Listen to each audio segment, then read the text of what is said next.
Hello everyone, आप सबका स्वागत है। आरआरबी एनटीपीसी 2024 का अंडर ग्रेजुएट लेवल का मैथ्स का सॉल्यूशन कर रहे हैं, जिसमें 7 अगस्त 2025 के तीनों शिफ्ट के सॉल्यूशन कंप्लीट हो चुके हैं। इनके वीडियोस प्लेलिस्ट पे मिल जाएंगे। आज के क्लास में 8 अगस्त 2025 का पहला शिफ्ट का सॉल्यूशन करेंगे और इन सब के सॉल्यूशन पहले ही कंप्लीट हो चुके हैं। इनके वीडियोज़ देखने के लिए प्लेलिस्ट विजिट कर सकते हैं, लिंक नीचे डिस्क्रिप्शन में दिया गया है। तो शुरू करते हैं। उससे पहले चैनल पर नए तो चैनल को सब्सक्राइब कर लीजिए। आगे बढ़ते हैं। पहला सवाल है, 39,250 रुपया अंकित मूल्य वाले, ठीक है, एक वस्तु को X% और 10% की दो क्रमिक छूटें देने के बाद 32,499 रुपया में बेचा जाता है। एक्स का मान याद कीजिए। देखिए, इस सवाल को बनाने का सबसे अच्छा तरीका है रेशियो। अगर आप फॉर्मूला से बनाएंगे तो ये थोड़ा सा लेंदी हो सकता है। तो रेशियो से बनाने के लिए आपको क्या करना होता है, परसेंट को फ्रैक्शन में लिखना होता है। तो ये पहला परसेंट जो है डिस्काउंट का, वो X% है, तो इसका फ्रैक्शन हमें नहीं पता है। तो मान लेंगे फ्रैक्शन में डिस्काउंट देने के बाद इसका रेशियो बनेगा A/B, ठीक है। अब दूसरा परसेंट है 10, तो 10% का फ्रैक्शन 1/10 होता है, यानी 10 पर 1 का डिस्काउंट देगा तो वैल्यू क्या होगा, यानी रेशियो 10 से 9 होगा। अब दो रेशियो आपके पास है और ये क्या है, क्रमिक छूट है। तो इन दोनों को गुना करने के बाद आप जानते हैं कि हमें क्या प्राप्त होता है, मार्क प्राइस यानी कि अंकित मूल्य। और इन दोनों को गुना करने के बाद हमें क्या प्राप्त होता है, सेलिंग प्राइस। तो यहाँ पर रेशियो तो हमें नहीं पता, तो जो वैल्यू है आपका वही लिख देंगे। अंकित मूल्य कितना है, यहाँ देखिए 39,250, तो यहाँ पर लिख दीजिए 39,250। और सेलिंग प्राइस कितना है, 32,499, ठीक है। तो ये रेशियो में आपका अंकित मूल्य और विक्रय मूल्य है। देखिए, इन दोनों में ऊपर वाले को गुना करने के बाद ये वैल्यू प्राप्त होता है, लेकिन हमें निकालना है कौन सा वैल्यू, ये A/B। तो उसके लिए आपको क्या करना होगा, ये दूसरा वाला रेशियो से इसको डिवाइड करना होगा। तो ये 10 से इसको डिवाइड कर दीजिए और ये 9 से इसको डिवाइड कर दीजिए, ठीक है। अब कटाइए, आपका आंसर आएगा यहाँ से। तो जीरो तो कट ही जाएगा और ये 9 से जरूर कटेगा, 4 2 6 3 9। तो 9 तिया 27, 9 छाके 54, 9 1 का 9, 9 1 का 9, ठीक है। तो ये क्या वैल्यू बना, 3925, और यहाँ पर बन गया 3611। तो कितना का डिस्काउंट है, घटा के निकालना होगा। यहाँ पर 4, यहाँ पर 1 और यहाँ पर 3, 314 का डिस्काउंट है किसके ऊपर, 3925 के ऊपर, गुना 100% करके हमें परसेंटेज निकालना होगा। तो ये देख सकते हैं 25 से कट रहा है, काट देंगे 25 से। 25 1 का 25, 50 14, 142 हुआ, 25 पंचे 125, बचा कितना 17, 175 हो गया, 25 सत्तर 175, और ये 25 से 4 बार में कट जाएगा। 157 का ये देखिए 314 दो गुना है, तो कुल मिला के 2 गुना 4, 8% का आपका डिस्काउंट है। यानी ये जो X% है इसका वैल्यू क्या है, 8%। ऑप्शन नंबर 3 में दिया है, ये इसका सही आंसर है। आगे, एक दुकानदार एक पंखे का मूल्य उसके क्रय मूल्य से 25% अधिक अंकित करता है और इसके अंकित मूल्य पर 16% की छूट देता है। यदि वह 140 रुपया का लाभ अर्जित करता है तो पंखे का अंकित मूल्य ज्ञात कीजिए, ठीक है। देखिए, इस सवाल को रेशियो से भी सॉल्व कर सकते हैं, यानी तो डायरेक्ट आप लिख कर भी 100 मान के सॉल्व कर सकते हैं। तो हम लोग मान लेंगे कॉस्ट प्राइस इसका जो है 100 रुपया है, यानी क्रय मूल्य। अब ये 25% जो है अधिक अंकित करता है, तो 100 में 25% बढ़ाएंगे तो क्या वैल्यू बनेगा, 125 बनेगा। तो ये हो गया आपका अंकित मूल्य यानी मार्क प्राइस। अब इस पर 16% का डिस्काउंट देता है, तो डिस्काउंट किस पर निकलता है, हमेशा अंकित मूल्य पर। तो 125 पर आप 16% का डिस्काउंट देने के बाद जो आपका प्राइस होगा वो आपका क्या होगा, सेलिंग प्राइस यानी विक्रय मूल्य। तो 125 का 16% निकाल लीजिए, कितना आएगा, ये आपका 4% कितना हो जाएगा, 12 चौका 48, 2 50 5, और उसका 4 गुना यानी कि 20 रुपया यहाँ पर जो है डिस्काउंट देना होगा। 20 का डिस्काउंट देंगे तो वैल्यू क्या होगा, 105। अब कह रहा है कि 140 का लाभ कमाता है, जबकि यहाँ पर हम लोग देखें 100 माने थे, क्रय मूल्य और विक्रय मूल्य 105 है, यानी 100 का सामान 105 में बेच रहा है, तो 5 का यहाँ पर ये प्रॉफिट कमा रहा है, जबकि एक्चुअल में ये प्रॉफिट 140 का कमा रहा है। ये कितना गुना है, 28 गुना। हमें क्या निकालना है, पंखे का अंकित मूल्य। अंकित मूल्य कितना है, 125, तो 125 का निकालना है। तो देखिए 5 का 125 25 गुना है, तो इसका भी आप क्या कर दीजिए 25 गुना। जब 25 गुना करेंगे तो जीरो तो आएगा ही, 25 चौके 100, उसके बाद कितना हो गया, बचा 10, 25 से कम 25 10 35, तो 3500 रुपया इस सवाल का अंकित मूल्य होगा। ऑप्शन नंबर 4 में दिया हुआ है। आगे, यदि किसी गोले का व्यास 14 सेंटीमीटर है तो उसका पृष्ठीय क्षेत्रफल ज्ञात कीजिए। देखिए, गोले का जो सरफेस एरिया होता है वो क्या होता है, 4πr²। तो 4 तो आएगा ही, पाई को पाई रहने देंगे क्योंकि ऑप्शन में पाई लगा रखा है। आर का स्क्वायर, देखिए व्यास अगर 14 है तो इसका रेडियस इसका आधा यानी 7 हो जाएगा। तो 7 का स्क्वायर यहाँ पर 49 आएगा। तो 49 चौके कितना होगा, 196, उसके साथ पाई लगाएंगे। ये आपका आंसर होगा ऑप्शन नंबर 1। आगे, x का वह मान ज्ञात कीजिए जो निम्नलिखित समीकरण को संतुष्ट करता है, यानी इनमें से आपको x का वैल्यू निकालना है। तो देखिए, गुना करना होगा, 2 तिया 6x² यहाँ पर हो गया, और यहाँ भी देखिए 2 तिया 6x² हुआ। ये जो है प्लस में है और ये माइनस लगा हुआ है, ठीक है। तो प्लस माइनस कटना ही है आगे जाके, तो हमें इसको छोड़ देना है। आगे वाला लिखिए, 2 छाके 12, माइनस में 12 यहाँ से आ गया। उसके बाद 3 अट्ठे 24, तो यहाँ प्लस है और इसके आगे माइनस था, तो प्लस माइनस माइनस में आएगा 24x। उसके बाद 3 पचे 15 माइनस और आगे माइनस है, तो कुल मिला के प्लस में 15 हो जाएगा। और राइट साइड केवल 14 है, तो 14 यहाँ पर लिख देंगे। इसको सॉल्व करेंगे, आंसर आएगा। तो ये माइनस का 24x यहीं पर रहने देंगे, और राइट साइड क्या बनेगा, देखिए 12 और 15, -12 + 15, ये हो जाएगा प्लस का 3। राइट साइड जाके 14 में घट जाएगा, बचेगा 11। तो x बराबर हो जाएगा -11/24। ठीक है, ये 24 जाके इधर।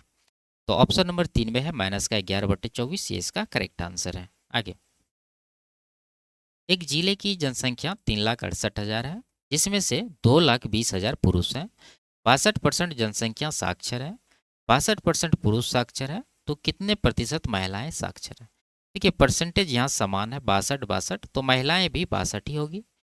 ये पिछले शिफ्ट में हम आपको बता चुके हैं, क्योंकि ये जो जनसंख्या है इसमें कौन कौन शामिल है, पुरुष और महिला, यानी मेल और फीमेल। और यहाँ कह रहा है कि मेल जो है वो 62% साक्षर है, और ओवरऑल भी 62 है, इसका मतलब फीमेल भी 62% ही होगा। ठीक है, ज़्यादा रेशियो वगैरह लगाने की आवश्यकता है ही नहीं। आगे,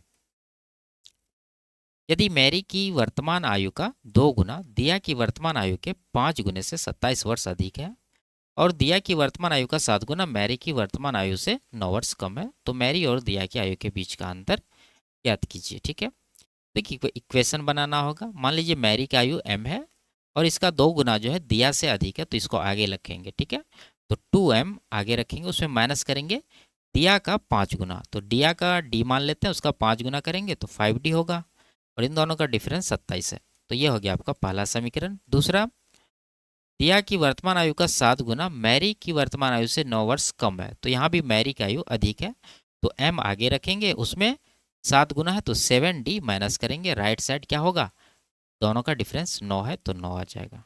ये हो गया आपका दूसरा इक्वेशन। अब इसको सॉल्व करना है, तो किसी एक को इक्वल करके कटाना होगा। तो यहाँ पर m को इक्वल करना ज़्यादा आसान है, तो इसमें आप 2 से गुना कर दीजिए, उसके बाद माइनस कर दीजिए। ठीक है, तो यहाँ 2m होगा, तो ये तो कटने ही वाला, हटा दीजिए। ये 2 से जब गुना होगा तो 7 दूना कितना बनेगा, 14, प्लस में 14 माइनस में 5, कुल मिला के प्लस का 9d होगा यहाँ पर। और इधर 9 दूना 18, तो 27 में 18 घटेगा तो 9 बचेगा, तो 9 9 कट गया, टी का वैल्यू क्या हो गया, 1। टी का अगर 1 आया तो एम का कितना आएगा, यहाँ पर 1 रख दीजिए, तो 7 1 का 7 उधर जाके प्लस का 7 हो जाएगा, 9 7 16 आ जाएगा एम का वैल्यू। यानी दिया का 1 साल और मैरी का 16 साल, दोनों का डिफरेंस पूछ रहा, तो 15 साल इसका डिफरेंस आएगा। ऑप्शन नंबर 2 में दिया हुआ है। आगे बढ़ते हैं। 10 विद्यार्थियों द्वारा प्राप्त अंक नीचे दिए गए हैं, ये है, इनका बहुलक ज्ञात करना है। तो इस तरह के डेटा में जो फ्रैक्शन सबसे अधिक बार आए हुए होते हैं वही इनका बहुलक होता है। तो चेक कर लेंगे, 15 अगर देखें तो एक ही बार है। ठीक है, 13 1 2 3 बार है, 13 कितना बार है, 3 बार। 19 एक बार है। ठीक है, उसके बाद 20 एक बार यहाँ पर और कहीं नहीं, तो ये भी एक बार है। तो सबसे अधिक यहाँ पर किसका रिपीटेशन है, 13 का, तो ये आपका आंसर होगा। आगे, निम्नलिखित में से कौन सी संख्या 14 से विभाज्य। ठीक है, देखिए 14 से विभाज्य इसका मतलब क्या, 2 गुना 7, 2 से भी होना चाहिए और 7 से भी होना चाहिए, और 2 से विभाज्य होने के लिए इकाई अंक सम संख्या होनी चाहिए। तो यहाँ पर 9 है, इसको आप पहले ही हटा दीजिए। अब इसके अलावा सभी ऑप्शन 2 से डिविजिबल है। उसके बाद 7 का डिविजिबिलिटी आप जानते हैं क्या होता है कि 3-3 का पेयर बनाना होता है। जैसे पहला ऑप्शन में अगर हम लोग पेयर बनाएं तो ये 968 का पेयर अलग बनेगा, फिर उसके बाद ये तीनों का यानी 132, फिर ये 7 बचेगा। तो इसमें क्या होता है, पेयर बनाने के बाद ओड पेयर का सम करते हैं, यानी कि ये पहला पेयर है, उसके बाद दूसरा छोड़ के तीसरा पेयर को जोड़ेंगे। तो 968 इधर 7 है, तो 968 7 कितना हो जाएगा, 975। ठीक है, उसमें ये जो बीच वाला पेयर है आपका 132 का, वो माइनस कर दीजिए।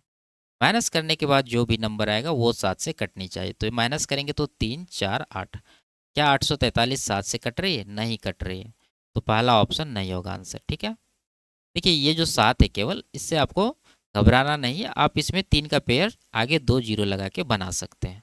तो ये 007 हो गया, 3-3 का पेयर बन गया, तो इसमें ज़्यादा घबराने की चीज़ नहीं है। आगे तीसरा ऑप्शन चेक करें तो यहाँ पर 266 बन रहा है, उसके बाद 794, फिर 6, तो 266 में ये 6 जोड़ देंगे तो 200 कितना हो गया, 72। उसमें ये 794 माइनस करना, यानी कि 794 आप आगे लिख सकते हैं, उन दोनों का डिफरेंस लीजिए तो कितना आएगा 2, और यहाँ पर 2, यहाँ पर 5, 522 7 से कट रही है क्या, डिवाइड करके देख लीजिए, 7 7 49, 3 32 हुआ, नहीं कट रही, इसका मतलब ये भी आपका आंसर नहीं होगा।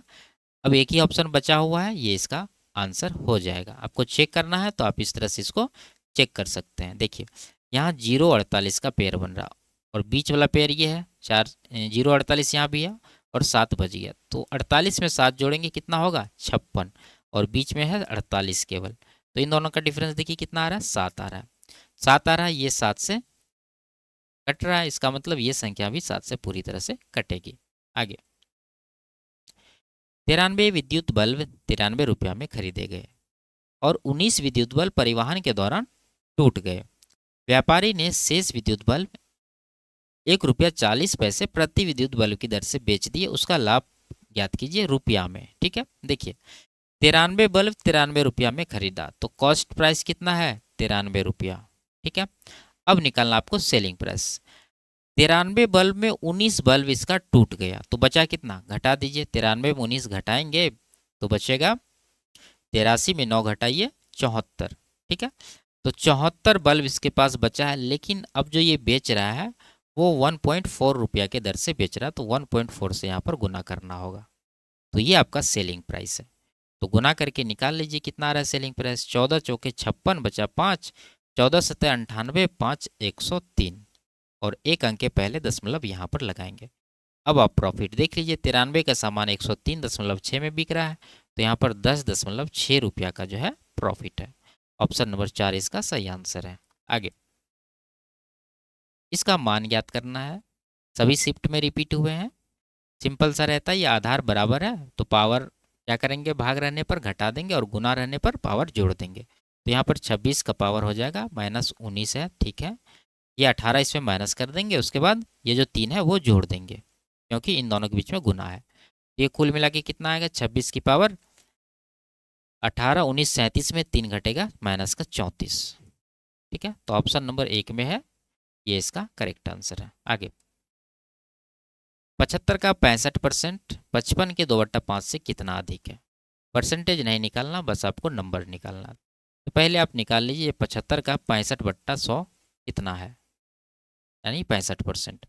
तो 25 तिया 25 चौके, अब नहीं कटने वाला है, 65 तिया कितना होगा 180 + 15 195/4 आया है। ये डिवाइड करना होगा, 4 चौके 16 जाएगा, 35 हुआ, 4 अठे 32, उसके बाद 3 4 7 28 4 5 20, यानी 48.75 यहाँ से आया। अब ये 55 के 2/5, ये सीधा सीधा 5 से 55 कट जाएगा 11 बार में, 11 दूना 22, तो इन दोनों का डिफरेंस आपसे पूछा जा रहा है, तो डिफरेंस कितना आएगा 26.75। यही इसका आंसर है, ऑप्शन नंबर 4 में दिया है। आगे यदि किसी लंबवृत्तीय बेलन का वक्र पृष्ठीय क्षेत्रफल 5280 सेंटीमीटर स्क्वायर है तथा उसके आधार की त्रिज्या 21 सेंटीमीटर है, तो बेलन का आयतन ज्ञात कीजिए। ठीक है, देखिए आंसर इस तरह से दे रखा है, यानी पाई का वैल्यू इन्होंने कैलकुलेशन में शामिल किया है। तो पाई में तो आप जानते हैं कि ये 22 क्या है, 11 का मल्टीपल है, तो जो भी आंसर होगा वो 11 का मल्टीपल जरूर होगा, क्योंकि इसका त्रिज्या में ऐसा कुछ नहीं है जो 11 को काट सके। तो देख लीजिए, 0 6 6 12 हुआ, इधर 11, यानी डिफरेंस यहाँ पर जो है 11 का मल्टीपल या फिर 0 नहीं आ रहा, तो ये 11 से नहीं कटेगी। आगे 4 4 5 9, इधर 5 4 9, यानी डिफरेंस 0 हो गया, ये 11 से कटेगी। आगे 4 5 9, 9 में से 4 घटा 5, ये भी 11 का मल्टीपल नहीं है। 5 4 9, 5 5 10, ये भी 11 का मल्टीपल नहीं है। तो एक ही ऑप्शन है, ये इसका करेक्ट आंसर है। ठीक है, और बेसिक तरीका जो फॉर्मूला से होता है वो आप जानते ही हैं। आगे 430 और 438 के बीच आने वाली अभाज्य संख्याओं की संख्या इन दोनों संख्याओं सहित ज्ञात कीजिए। ठीक है, इन दोनों को शामिल करते हुए। ये रिपीटेड सवाल हम आपको बताए हुए हैं कि कोई भी इवन नंबर 2 के अलावा अभाज्य नहीं होती है। ठीक है, तो ये 430 से शुरू करना है, तो ये अभाज्य नहीं है क्योंकि इवन नंबर है। तो इसको छोड़ के अगली नंबर 431 लिखेंगे, ये अभाज्य हो सकती है जब तक इसको प्रॉपर तरीके से हम लोग चेक ना कर लें। ठीक है, उसके बाद 432 इवन नंबर है, छोड़ेंगे। 433 भी लिखेंगे। उसके बाद 434 इवन नंबर है। 435 5 का मल्टीपल है, उसको छोड़िए। 436 इवन नंबर है, 437 लिखेंगे। उसके बाद 438 जो है इवन नंबर है, इसको भी छोड़ देंगे। तो 3 नंबर है आपके पास। अब इसमें हमें नहीं पता कौन अभाज्य है कौन नहीं है, जब तक इसको चेक नहीं कर लें। तो इसको चेक करने का जो तरीका है, इसके आसपास आपको वर्ग संख्या खोजनी, इससे जस्ट बड़ी। तो आप कहेंगे 441 यानी 21 का जो है स्क्वायर है। तो 21 के स्क्वायर से ये तीनों नंबर छोटी है, तो आपको 1 से लेके 21 तक जितने भी प्राइम नंबर है उससे डिवाइड करके इसको देखना पड़ेगा। तो देखिए, सबसे पहले 3 है, 3 से चेक कर लें। तो 4 3 7 1 8, 7 3 10, 7 7 14, 3 से नहीं कट रही है। ठीक है, उसके बाद 7 से चेक कर लीजिए। 7 6 42, 1 11 हुआ। 11 के बाद आगे 7 का मल्टीपल 14, यानी इसमें 3 जोड़ने के बाद तो यहाँ पर 2 जुट रहा है, यहाँ पर 6 जुट रहा है, तो ये भी जो है 7 से नहीं कटने वाली है कोई भी। उसके बाद 11 से चेक कर लें। तो 4 1 5, 3 11 का नहीं है, ये नहीं है। 7 4 11, 3 नहीं है, 11 भी नहीं हुआ। 13 का, 13 तिया 39, 4 41 हुआ, फिर 13 तिया 39 जाएगा, बचेगा कितना 2, यानी 2 रिमाइंडर अगर इसमें बच रहा है तो आगे डिवाइड होने के लिए इसमें क्या चाहिए, प्लस का 11 होना चाहिए, यानी कि तब जाके ये 13 से कट जाएगा। तो कहीं भी 11 प्लस में नहीं है, यानी प्लस 11 करने के बाद कोई भी नहीं आ रहा, तो ये तीनों में से कोई भी 13 से नहीं कटेगा। 17 से, 17 दूना 34, 9 91 हुआ, 17 पचे 85, 6 बच रहा है रिमाइंडर यहाँ पर। तो 6 में आगे 17 का मल्टीपल बनाने के लिए क्या जोड़ना होगा आपको, 11। क्या 31 में 11 जोड़ के कहीं पर नंबर है, नहीं है, तो इसका मतलब तीनों में से कोई 17 से डिविजिबल नहीं होगा। अब 19 का बारी है। 19 दूना 38, ठीक है, 5 51 हुआ, 19 दूना 38, तो बच गया कितना 13। ठीक है, अब 19 का मल्टीपल बनाने के लिए आपको इसमें क्या जोड़ना होगा, 6। अब देखिए यहाँ पर 31 में 6 जोड़ने के बाद 37 दिया हुआ, यानी ये जो आपका 19 का मल्टीपल है और ये नहीं है, यानी ये दोनों नंबर आपका प्राइम नंबर है। तो 2 इसका करेक्ट आंसर होगा। आगे 48 किलोमीटर प्रति घंटा की चाल से चलने वाले कोई बस एक यात्रा 9 घंटे में पूरा करती है। 12 घंटे में समान दूरी तय करने के लिए उसकी चाल कितनी होनी चाहिए। सिंपल सा है, 48 किलोमीटर प्रति घंटा की चाल से 9 घंटा में तय किया गया दूरी, ये आपका डिस्टेंस हो गया। अब इस डिस्टेंस को 12 घंटे में तय करना, तो 12 से डिवाइड कर दीजिए, तो नया चाल आपको मिल जाएगा। तो 12 चौके 48, 4 नमा 36 किलोमीटर प्रति घंटा इस सवाल का सही आंसर होगा। आगे त्रिभुज एबीसी में डी पर बीडी लंब एसी है और कोण डी बी सी 25 डिग्री है। बीसी पर एक बिंदु ई इस प्रकार स्थित है कि कोण सी ए 80 डिग्री है। कोण ए बी का माप ज्ञात कीजिए। एक ट्रायंगल हम लोग बना लेंगे इस तरह का। अब इसका नाम रखने से पहले आपको देखना होगा यहाँ पर, ये देखिए बीडी लंब एसी पर है, यानी एसी आधार में रखिए ताकि लंब खींचने के बाद आपको सीधा सीधा डायग्राम दिखे। तो ये एसी हो गया, तो ऊपर में पी आ जाएगा। अब बी से डी लंब खींचना है। ठीक है, तो मान लीजिए कि ये जो आपका लंब है बी डी, तो ये 90 डिग्री पर प्रतिच्छेद करेगा। कोण D B C 25 degree, D B C ये वाला एंगल जो है 25 डिग्री दे रखा है। और बी सी पर कह रहा है ई एक पॉइंट है, तो बी सी पर मान लीजिए यहाँ पर ये पॉइंट आपका ई है। कोण सी ए ई 80 डिग्री है। अब देखिए सी ए ई यहाँ पर ए से ई को मिलाएंगे तो कौन बनेगा सी ए ई, ये वाला। और ये है 80 डिग्री। तो पूछ रहा है कौन ए ई बी ये वाला एंगल आपसे पूछ रहा है। तो ये कितना होगा देखिए, अगर ट्राइंगल हम लोग बी सी डी का बात करें, कौन सा बी सी डी में, तो ये कौन आपको पता है 25 और ये जानते हैं कि 90 डिग्री। तो ये कितना होगा, अगर ये 90 है तो इन दोनों का योगफल भी 90 होगा, जिसमें ये 75, तो ये कितना बचा, ये बच गया आपका 65 डिग्री। अब ये 65 है, ये 80 है। ट्राइंगल ए ई सी को देखिए, ये 80 ये 65, तो इसका ये क्या है, एक्सटीरियर एंगल है, तो ये कितना होगा, इन दोनों के योगफल के बराबर। यानी एंगल ए ई बी बराबर हो जाएगा 65 + 80 यानी कि 8 से 14 145 डिग्री। यही इस सवाल का सही आंसर है, ऑप्शन नंबर 1 में दिया हुआ है। आगे इसका मान ज्ञात करना, सॉल्व करना होगा। पहले क्या है 5/2 प्लस ब्रैकेट के अंदर का वैल्यू क्या होगा, 8 का 8 3 11/8 नीचे बनेगा, तो 8 ऊपर चला जाएगा, 11 नीचे आ जाएगा क्योंकि ये 1 के नीचे है। उसके बाद माइनस का 3/5 है। इसको कैलकुलेट करेंगे, एलसीएम कितना आएगा 2 11 5 का एलसीएम आएगा आपका 55 दूना 110। ठीक है, तो आप देख सकते हैं 110 नीचे केवल यहाँ पर है, ये इसका आंसर हो जाएगा। आगे आपको बनाने की आवश्यकता है भी नहीं, क्योंकि अगर इसको आप सिंप्लीफाई करेंगे तो इससे छोटा वैल्यू ही आएगा, जबकि बाकी जगह इससे बड़ा वैल्यू दे रखा है। आगे एक निश्चित धनराशि पर 6.8% वार्षिक ब्याज दर से इतना वर्षों का साधारण ब्याज ये है, समान धनराशि पर इतना % वार्षिक साधारण ब्याज की दर से इतना वर्षों में दे राशि कितनी है। देखिए यहाँ पर आपको ब्याज दिया साधारण ब्याज यानी एसआई, और यहाँ पर आपसे राशि पूछ रहा है यानी कि अमाउंट कितना मिश्र धन होगा वो पूछ रहा है। तो देखिए इतना % की दर से इतना वर्ष में कितना ब्याज मिलेगा, अगर रेट निकाले तो उसके लिए गुना करना होगा। तो 6.8% गुना कर दीजिए 8 से 56 4 60/7। ठीक है, तो पॉइंट के लिए 0 हटा दीजिए, तो गुना करने के बाद कितना होगा 6 8 48 36 4 40 यानी 408/7%। इतना का ब्याज परसेंटेज में मिल रहा है, जबकि रुपया में कितना है 7344। तो आप बोल सकते हैं इसको कि ये जो परसेंटेज का वैल्यू है ये कितना का है, ये 7344 रुपया के बराबर है, क्योंकि ये परसेंटेज का ब्याज और ये रुपया का ब्याज दोनों बराबर है। अब यहाँ पर आइए, इतना परसेंट रेट है और इतना टाइम है, तो यहाँ से कितना का ब्याज मिलेगा 9.7% गुना 6 18 तो 20/3% यानी 20/3 वर्ष। तो गुना करेंगे, ये कटने वाला नहीं तो पॉइंट हटा देंगे 0 के लिए, 97 दूना कितना होगा 180 + 14 194/3%। इतना का ब्याज यहाँ पर मिला। लेकिन यहाँ पर आपसे ब्याज नहीं पूछ रहा है, क्या पूछ रहा है राशि यानी मिश्र धन। तो इसमें आप 100% मूलधन का जोड़ दीजिए, तो टोटल जो आपका निकलेगा वो कितना निकलेगा 300 प्लस ये 494/3% हो जाएगा यहाँ पर। ठीक है, सवाल थोड़ा कैलकुलेटिव है, बस आपको आना चाहिए, कैलकुलेशन आप आराम से कर लेंगे। तो इतना % का वैल्यू ये है, इतना का निकालना, तो उसके लिए क्या करना होगा 7344 को इससे डिवाइड करना होगा 408/7 से, तो 408 नीचे रहेगा, 7 जो है ऊपर गुना हो जाएगा। उसके बाद जितना का हमें निकालना उससे गुना करना होगा, तो ये 494/3 का निकालना, तो 494/3 से गुना कर दीजिए। तो ये कैलकुलेट करने के बाद आपका आंसर डायरेक्ट आ जाएगा।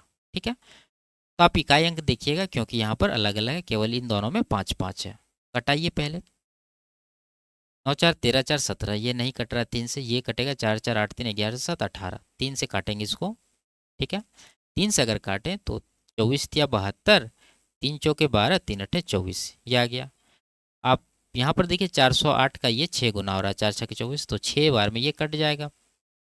अब नहीं कटने वाला, इकाई अंक देखिए 6 7 42 2 चौके 8, यानी जो भी आंसर होगा उसका इकाई अंक क्या होगा 8 होगा, एक ही ऑप्शन में दे रखा है, ये इसका करेक्ट आंसर हो जाएगा। आगे सपना ने 20,400 रुपया की धनराशि, ठीक है, में से आंशिक धनराशि 14% वार्षिक साधारण ब्याज दर और आंशिक धनराशि 11% वार्षिक साधारण ब्याज दर पर निवेश की। यदि वह 9 वर्षों के बाद दोनों निवेशों से बराबर ब्याज अर्जित करती है तो 14% वार्षिक साधारण ब्याज दर पर निवेश की गई धनराशि ज्ञात कीजिए। ठीक है, देखिए यहाँ कह रहा है कि 9 वर्ष के बाद उसको बराबर ब्याज प्राप्त हो रहा है, इसका मतलब क्या है कि प्रत्येक वर्ष का ब्याज भी बराबर होगा। तो हम लोग 9 से गुना क्यों करें, फिर बाद में 9 को काटना ही है। तो प्रत्येक साल का निकाल लीजिए, यानी 1 साल का। तो मान लीजिए 14% पर ए रुपया लगाया और 11% पर बी रुपया लगाया। तो ए का 14% बराबर होगा बी का 11%। आप डायरेक्ट लिख सकते थे ए बी का रेशियो, बस उल्टाना था, 14 को बी में भेजना था, 11 को ए में भेजना था। हम यहाँ पर लिख रहे हैं ताकि आपको समझने में आसानी हो। तो यहाँ से ए और बी का क्या रेशियो आएगा, देखिए ये कटने वाला तो है नहीं, तो बी के साथ 11 है वो ए में चला जाएगा, और ए के साथ 14 है ये बी में चला जाएगा। तो ये मूलधन का रेशियो है। दोनों को जोड़िए, 14 11 25। जबकि एक्चुअल मूलधन कितना दे रखा है यहाँ पर 20,400। तो ये 20,400 के बराबर होगा। क्या निकालना है, 14% का मूलधन। 14% पर कितना, ए का वैल्यू कितना है 11, तो 11 यूनिट का वैल्यू कितना होगा।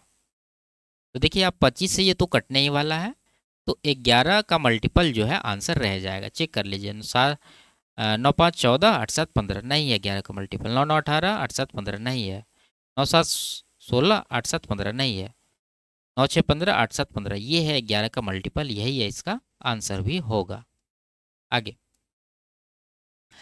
पाइप ए किसी टैंक को 16 घंटे में भर सकता है, पाइप बी उसी टैंक को 28 घंटे में भर सकता है, पाइप सी उसी टैंक को 8 घंटे में भर सकता है। यदि वे एक साथ चालू कर दिए जाए तो उसी टैंक को भरने में उन्हें कितना समय लगेगा। लिखते हैं ए 16 घंटे में, बी 28 घंटे में, और सी जो है 8 घंटे में भरता है। टोटल वर्क यानी टैंक का कैपेसिटी, इन तीनों का एलसीएम कितना हो जाएगा। 28 को मान लीजिए एलसीएम, उसके बाद 16 का 28 में क्या है 4 है, 4 नहीं 4 से गुना कर दीजिए, 8 पूरा का पूरा इन दोनों में है तो रहने दीजिए। 16 से डिवाइड करेंगे 7 आएगा, 28 से डिवाइड करेंगे 4 आएगा, 8 से डिवाइड करेंगे कितना आएगा 4 दूना 2 से 28 को 14 बार में। तो ये है इफिशियंसी का रेशियो। अब आपको निकालना क्या है, तीनों को एक साथ चलाने के बाद का समय। टोटल वर्क कितना है 28 चौके 112। तीनों को जब एक साथ चलाएंगे तो कितना काम होगा, 7 4 11 14 25 यूनिट। तो 112/25 घंटा टाइम लगेगा। इसको थोड़ा सा सॉल्व कर लीजिए। 25 चौके 100, उधर 12 बच गया, नीचे 25। तो इतना घंटा आपका जो है आंसर होगा। ऑप्शन नंबर 1 में दिया हुआ है। आगे, प्रथम 155 सम संख्याओं का औसत ज्ञात कीजिए। ठीक है, तो आप जानते हैं कि प्रथम n इवन नंबर का जो एवरेज होता है वो क्या होता है, n+1 होता है। तो यहाँ पर n का वैल्यू क्या होगा 155, और +1 करेंगे तो 156 इसका आंसर होगा, ऑप्शन नंबर 4। आगे, यदि पहली संख्या का 20% दूसरी संख्या के 4/5वें भाग के बराबर है तो पहली संख्या का दूसरी संख्या से अनुपात कितना है।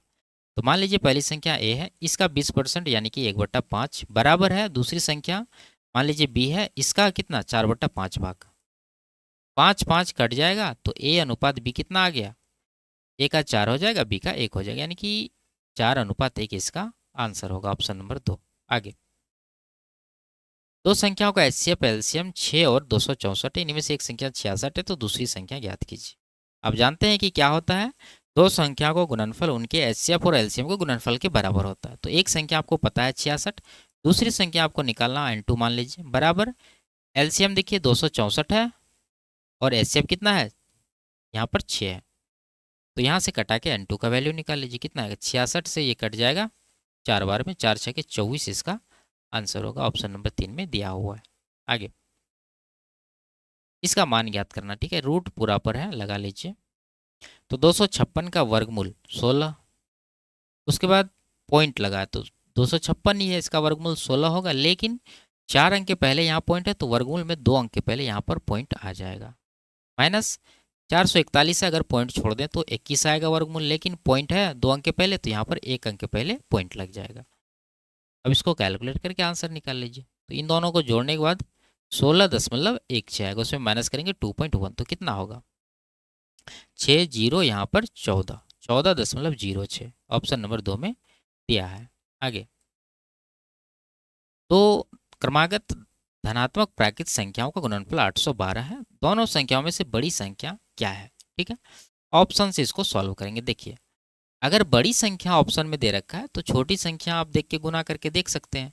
तो ये बड़ी संख्या अगर 42 है तो क्रमागत में छोटी संख्या 41 होना चाहिए। इन दोनों का गुणनफल क्या 812 है। देखिए 40 40 अगर ले लें तो गुना 1600 यानी गुणनफल 1600 हो रहा है। जबकि 812 ही चाहिए, ये नहीं हो सकती। 27 अगर बड़ी संख्या तो छोटी 26 होगी। यहाँ पर चेक कर लीजिए, देखिए अगर ये 27 भी ले लें तो 27 का स्क्वायर 729 होता है, लेकिन यहाँ 812 चाहिए तो ये भी नहीं हो सकती है। 24 ले लें बड़ी, तो बड़ी अगर ये है तो छोटी संख्या 23 होगा। अगर इन दोनों को 24 भी ले लें तो इसका स्क्वायर 576, जबकि 812 चाहिए तो ये नहीं है। तो एक ही ऑप्शन बचा आपके पास, ये इसका करेक्ट आंसर होगा। चेक करना आपको, तो बड़ी संख्या 29 है तो छोटी संख्या 28 होगी, गुना करके देख लीजिए। ठीक है, आपका आंसर आ जाएगा 812। आगे, सलमान और विवेक ने मिलकर एक व्यवसाय में 45,200 रुपये का निवेश किया। वर्ष के अंत में 16,000 के कुल लाभ में विवेक का हिस्सा 6400 था। उनके निवेश में कितना का अंतर था? ठीक है, देखिए आप जानते होंगे कि अगर समय के बारे में कुछ ना कहा गया हो तो जो निवेश का अनुपात होता है वही प्रॉफिट का भी रेशियो होता है। ठीक है, तो अगर हम लोग प्रॉफिट का रेशियो निकाल लें तो उससे हम लोग डिसाइड कर पाएंगे इनके इन्वेस्टमेंट का रेशियो क्या है, वही होगा। तो देखिए विवेक का जो है हिस्सा क्या है 6400, तो जीरो आप हटा दीजिए दोनों जगह से, लास्ट से 2 जीरो। ठीक है, तो विवेक का हिस्सा 64 हो गया और कुल लाभ है इसका कितना 160, जीरो हटाने के बाद कितना बचा 160। तो 160 में 64 विवेक को दे दिए तो बाकी सलमान को जाएगा, कितना जाएगा सलमान को घटाने के बाद 96, तो ये हो गया सलमान का हिस्सा। तो इसको कटाइए, 32 दूना 32 दिया, तो 2:3 में जो उसका इन्वेस्टमेंट है। टोटल कितना हो रहा है जोड़ के? टोटल हो रहा है 5 यूनिट, जबकि सवाल में एक्चुअल में दोनों का निवेश 45,200 है, तो ये 45,200 रुपये के बराबर होगा। उनके निवेश का अंतर पूछ रहा है, तो 2 और 3 में कितना का डिफरेंस है? 1 का, तो 1 यूनिट का वैल्यू आपको निकालना है। तो सीधा सीधा इससे डिवाइड कर दीजिए, 5 9 45, जीरो 5 चौक 20 जीरो, यानी 90 40 इसका सही आंसर होगा। ऑप्शन नंबर 2 में दिया हुआ है। आगे, इसका मान ज्ञात करना। ठीक है, तो देखिए क्या है 1 माइनस सेक स्क्वायर थीटा। अब जानते हैं कि सेक स्क्वायर थीटा माइनस का 1 बराबर क्या होता है? टेन स्क्वायर थीटा होता है। लेकिन यहाँ 1 माइनस सेक स्क्वायर दिया है तो इसका उल्टा, यानी इसको उल्टा के लिखा गया है माइनस कॉमन लेके, तो इसका जो वैल्यू है वो माइनस में आएगा टेन स्क्वायर थीटा। ठीक है, और नीचे देख सकते हैं यहाँ पर साइन स्क्वायर थीटा लिखा हुआ है स्पष्ट रूप से, उसके बाद गुना कॉस स्क्वायर थीटा। अब इसका वैल्यू क्या होगा ये आप बताइए। देखिए इसका वैल्यू हो जाएगा माइनस का 1। कैसे? ये कॉस स्क्वायर थीटा और साइन स्क्वायर थीटा को अगर एक साथ कर लें तो ये क्या वैल्यू देगा? ये देगा आपको कॉट स्क्वायर थीटा, और टेन स्क्वायर थीटा पहले से भी है। और एक चीज़ आप जानते हैं कि टेन स्क्वायर थीटा गुना कॉट स्क्वायर थीटा बराबर 1 होता है। क्योंकि यहाँ माइनस लगा इसलिए माइनस में 1 इसका आंसर होगा। ऑप्शन नंबर 3 इसका सही आंसर है। आगे, 6 पुरुष किसी कार्य को 9 दिनों में पूरा कर सकते हैं, जबकि 6 महिलाएं इसे 6 दिनों में पूरा कर सकती है। 2 महिलाएं और 3 पुरुष इस कार्य को कितने दिनों में पूरा कर सकती है? देखिए 6 पुरुष और 6 महिलाएं दोनों जगह जो है समान है, यानी महिला पुरुष यहाँ पर समान है, तो आप यहाँ पर डायरेक्ट जो है इफिशियंसी का रेशियो मेन और वुमेन का निकाल लीजिए। कितना हो जाएगा मेन और वुमेन का इफिशियंसी का रेशियो? देखिए यहाँ पर मेन को 9 दिन लग रहे हैं और वोमेन को 6 दिन, तो ये 6 दिन वोमेन वाला मेन में डाल दीजिए और मेन का 9 दिन वोमेन में डाल दीजिए। ठीक है, तो कटाने के बाद 3 दूना 6, 3 तिया 9, यानी 2:3 में इनका इफिशियंसी है। अब निकाल लीजिए आप टोटल वर्क। टोटल वर्क कैसे निकलेगा? कोई भी स्टेटमेंट से आप निकाल सकते हैं। यहाँ से निकाल लीजिए 6 पुरुष, तो 6 गुना पुरुष का एफिशिएंसी कितना है? 2 है, 2 से गुना करेंगे, और इनको 9 दिन लगते हैं तो 9 से गुना करिए, ये आपका टोटल वर्क हुआ। अब इस वर्क को करना है किसके द्वारा? 2 महिलाएं 3 पुरुष। एक महिला देखिए 3 यूनिट, तो 2 महिलाएं 6 यूनिट, प्लस 3 पुरुष, एक पुरुष 2 यूनिट, तो 3 पुरुष 6 यूनिट, तो कुल मिला के 6 + 6 12 यूनिट काम होगा एक दिन में।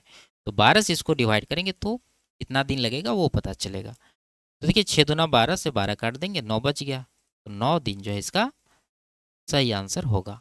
ऑप्शन नंबर 3 में दिया है। आगे, एक वस्तु का अंकित मूल्य 18,000 है। एक दुकानदार उस पर 10% और 5% की 2 क्रमिक छूट देता है। उसका विक्रय मूल्य ज्ञात कीजिए। साधारण सा डेटा है, निकाल लीजिए घटा के। 18,000 पर अगर आप 10% छूट देंगे तो वैल्यू क्या होगा? 90%, यानी 18 नमा 162, 16,200 वैल्यू बचेगा। आप इसमें से 10% निकाल के माइनस भी कर सकते हैं, या फिर 90% यानी 0.9 गुना भी डायरेक्ट निकाल सकते हैं। हम यहाँ पर 0.9 से गुना कर दिए तो ये वैल्यू आ गया। अब इसमें आपको घटाना है 5%। तो देखिए इसका 10% 1620 होगा, तो उसका आधा 810 इसमें माइनस कर दीजिए, जो कि होगा 5%। जीरो यहाँ पर 9, यहाँ पर 3 और यहाँ पर 15, तो 15,390 इस सवाल का करेक्ट आंसर होगा। आगे बढ़ते हैं। प्रिया, दीपक और सिमरन ने एक व्यवसाय शुरू करने के लिए क्रमशः इस रुपया का निवेश किया। यदि वर्ष के अंत में कुल लाभ 1010 है, तो लाभ में सिमरन का हिस्सा कितना है? तो टाइम के बारे में कुछ नहीं है, इसका मतलब जो निवेश का रेशियो होगा वही प्रॉफिट का रेशियो होगा। तो निवेश यहाँ पर रुपया में दे रखा है, इसको रेशियो ले लीजिए, जीरो काट दीजिए, सबके लास्ट में एक एक जीरो है, हटा देंगे। तो यहाँ पर प्रिया पी, दीपक डी, सिमरन एस, इसका हो जाएगा 137। दीपक का दूसरा वाला है कितना 150, उसके बाद सिमरन का है 123। तो ये रेशियो में जो है प्रॉफिट को बांटा जाएगा। अगर हम लोग टोटल प्रॉफिट यहाँ पर रेशियो में देखें तो कितना है, 1 1 2 1 300 इधर हो गया, 50 30 80 20 100 400 इधर 10, यानी 410 हो रहा है टोटल प्रॉफिट रेशियो में, जबकि एक्चुअल में टोटल प्रॉफिट है 1010। तो ये 1010 का वैल्यू है। हमें निकालना किसका है, सिमरन का। सिमरन देखिए 123 यूनिट, तो 123 का वैल्यू निकालने के लिए क्या करना होगा, 1010 में ये 410 से डिवाइड करना होगा, उसके बाद 123 से गुना करना होगा। तो ये 0 0 कट जाएगा, 41 से कट जाएगा, 3 बार में 3 गुना 101, ये हो जाएगा 303। ये ऑप्शन नंबर 4 में दिया हुआ है, स्पष्ट रूप से ये इसका आंसर है। आगे, जीशान 294 किलोमीटर की यात्रा इस चाल से, अगली 210 की यात्रा 30 किलोमीटर प्रति घंटा की चाल से, उससे अगली 330 किलोमीटर की यात्रा 66 किलोमीटर प्रति घंटा की चाल से करता है। संपूर्ण यात्रा के लिए उसकी औसत चाल कितनी है? देखिए एवरेज स्पीड अगर हमें निकालना होता है तो क्या चाहिए, टोटल डिस्टेंस बटा टोटल टाइम, तब जाके जो है आपका एवरेज स्पीड निकलता है। ठीक है, तो टोटल डिस्टेंस तो आराम से पता चल जाएगा आपको, यहाँ पर 294 है, यहाँ पर 210 है और यहाँ पर 330 है, जोड़ लीजिए, 2 3 5 2 700 इधर हो गया, 9 1 10, यानी कि 700 एक 830 4 34, तो 834 किलोमीटर का डिस्टेंस हो गया। अब चाहिए टाइम, टाइम कैसे निकलेगा, देखिए 42 के चाल से आप इतना दूरी कवर कर रहे हैं, तो कितना घंटा टाइम लगेगा आपको, 4 सत्ते 2 सत्ते 14, यानी 7 घंटा आपको यहाँ पर लग रहा है पहला दूरी को तय करने में। दूसरा 30 से 210 किलोमीटर जाना है, सीधा सीधा देख सकते हैं आप 7 गुना, तो यहाँ भी 7 घंटा हो गया। तीसरा 66 की स्पीड से 330 जाते हैं, तो सीधा सीधा ये 5 गुना है, तो 5 घंटा यहाँ पर लग गया। तो टोटल 7 7 14 5 19 घंटे का टाइम आप लगाए, तो डिवाइड कर देंगे तो आपका एवरेज स्पीड आ जाएगा। 19 चौके 76 जाएगा, बचा कितना 7 पर 4 74, 19 या 57 जाएगा, उसके बाद दशमलव आएगा, तो 43 के बाद पॉइंट यहाँ पर है, ये इसका करेक्ट आंसर होगा। आगे, तो ये लास्ट सवाल था। वीडियो आपको कैसी लगी कमेंट में ज़रूर बताइए, अच्छी लगी तो वीडियो को लाइक शेयर और चैनल को सब्सक्राइब कर लीजिए। फिर मिलते हैं अगले क्लास में, तब तक के लिए बाय बाय, टेक केयर।